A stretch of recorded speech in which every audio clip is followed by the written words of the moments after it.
তাতে আমি সর্ষের তেল দিচ্ছি, কালো জিরে ফোড়ন দিচ্ছি,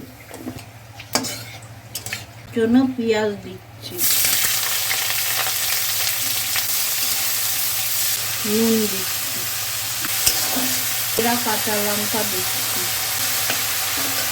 এখানে আলু বেগুন কাটা আছে এটা দিয়ে দিচ্ছি, হলুদ দিচ্ছি,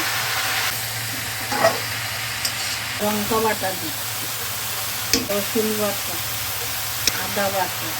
ধনের গুঁড়ো 1 চামচ, জিরের গুঁড়ো 1 চামচ, আর এই যে এখানে